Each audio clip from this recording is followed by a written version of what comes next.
Ciao a tutti, oggi parliamo dell'ostruzione uretrale nel gatto maschio. Soprattutto parliamo dell'alimentazione, ovvero di quanto sia fondamentale l'alimentazione per prevenire questa patologia. L'ostruzione uretrale colpisce molto spesso il gatto maschio e però ho visto raramente anche dei casi. Noi abbiamo qua un esempio di gatto maschio, come potete assistere, arrabbiatissimo, questo fuori onda, ok, però era divertente farlo vedere. Comunque ora vedrete ballare, questo sarà un video un po' particolare. Comunque vieni qua, ok, è bello, il bello della diretta si dice. No, a parte gli scherzi, parliamo dell'alimentazione per prevenire l'ostruzione uretrale nel gatto maschio soprattutto, però ripeto, ho visto anche delle gatte femmine ostruirsi, quindi mi è bastato, diciamo, un caso per dirvi che è importante anche nella gatta femmina. Cos'è l'ostruzione uretrale? Praticamente si formano dei tappi, si definiscono tappi uretrali, che sono fondamentalmente, tra virgolette, calcolini, tipo pasta, calcolini, che va praticamente a bloccare l'uretra. L'uretra fondamentalmente è il canale che collega la vescica all'esterno ed è un tubicino nel gatto. Immaginatevi il pene di un gatto, quindi è un tubicino veramente sottilissimo, quindi con un diametro sottilissimo. Ecco, lì di solito si forma un piccolo tappo e il gatto non riesce a urinare. Quindi cosa succede? I reni continuano comunque a produrre urina. Quest'urina cosa succede? Che va nella vescica, il gatto cerca di andare a urinare, non ce la fa, la vescica è un palloncino che a un certo punto chiaramente, se non si libera dell'urina, esplode, si rompe e quindi poi il gatto chiaramente sta malissimo e può morire. Oltre che nella fase precedente a diciamo la rottura vescicale abbiamo pure una insufficienza renale acuta, quindi con un'ipercaliemia, un'iperpotassemia, e quindi può dare dei grossissimi problemi. Quindi è importante fondamentalmente conoscere innanzitutto la patologia e capire qual è la causa, che la causa è alimentare, è l'alimentazione. L'alimentazione è fondamentale nella gestione, quindi è molto importante chiedere al proprio veterinario: mi consigli che cibo, che tipo di alimento dare, e investire economicamente sulla qualità di questo cibo. Cioè può sembrare che uno dice ma il cibo magari questo costa di più dell'altro, quindi però vi posso assicurare che è il cibo il problema, quindi lì non bisogna risparmiare su questo tipo di patologia. Si cerca un cibo, si cercano delle ditte, delle marche, si chiede chiaramente al proprio veterinario. Io in questo video ovviamente non posso fare pubblicità, quindi si chiede e si dice: quale cibo mi consigli per evitare l'ostruzione uretrale nel mio gatto maschio? E lui chiaramente vi consiglierà un cibo, e generalmente non ce ne sono di tanti tipi, però adesso stanno uscendo diverse marche, diverse ditte che lavorano in prevenzione di questo problema.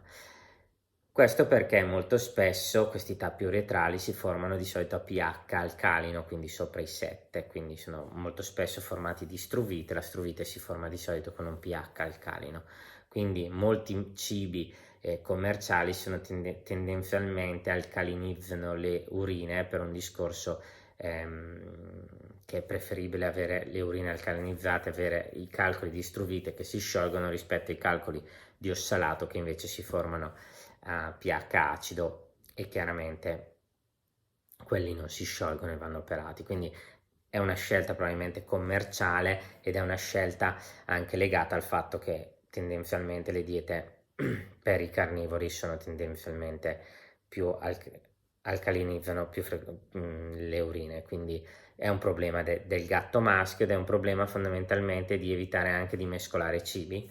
Quindi cercate sempre di scegliere, ripeto, una ditta che lavora già in questo campo e che abbia magari lo stesso secco e umido, quindi potete dare sia secco che umido, non prendere un secco da una parte e l'umido dall'altra e quindi andare a mescolare, quindi alla fine a livello urinario avere un pH che non conoscete. Quindi è molto importante chiedere al proprio veterinario questa cosa, perché è fondamentale, ripeto, per la formazione del calcolo, del tappo, ed è ancora più fondamentale se poi andate dopo un episodio di ostruzione per evitare la recidiva. È fondamentale che dopo un'ostruzione uretrale voi diate un cibo che eviti ovviamente la formazione di questi tappi. Come si accorge che il gatto poi si ostruisce? Fondamentalmente vedete questo gatto che nella prima fase va in cistite, quindi lo vedrete spesso andare avanti e indietro nella sabbietta. Ho fatto anche un video su che tipo di lettiera preferisco per tenere sott'occhio questo problema, andatevelo a cercare nella playlist. Prima abbiamo questa fase in cui il gatto va spesso, però fa dei goccini e li portare subito al veterinario. Poi ovviamente c'è la fase in cui non escono i goccini, in cui il gatto comunque cerca a urinare, e poi abbiamo la fase in cui di solito si sta fermo in un divano lì e ha malissimo ovviamente, perché immaginatevi voi stessi a non urinare quello che può succedere, il male che prova. E poi ovviamente se il proprietario, soprattutto se il gatto vive fuori, non si accorge, ovviamente può trovare anche il gatto morto e non sapere perché è morto. Molto spesso magari queste cose vengono scambiate molto spesso per avvelenamenti, dicono ho trovato morto il gatto e me l'hanno avvelenato, magari invece era un gatto che era magari un giorno e mezzo che non riusciva a urinare, quindi è morto. Dico che è fondamentale l'alimentazione perché ormai dopo 11 anni ho dei gatti magari disostruiti 10 anni fa che adesso mangiano solo un certo tipo di cibo e non si sono più ostruiti, quindi vi fa capire com'è fondamentale l'alimentazione. Ripeto, questo video deve passare il concetto che è fondamentale l'alimentazione nel gatto maschio per prevenire l'ostruzione uretrale. Non sono quelli soldi da risparmiare se avete un gatto.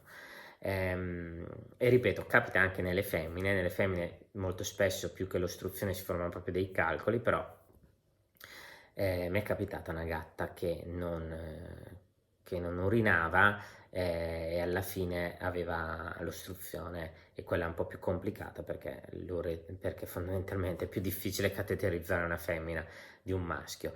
Se il gatto ovviamente non riesce a urinare dovete correre velocemente al veterinario, che chiaramente va disostruito, va pulita la vescica, va ovviamente poi impostata una terapia medica e alimentare che poi deve essere seguita alla lettera.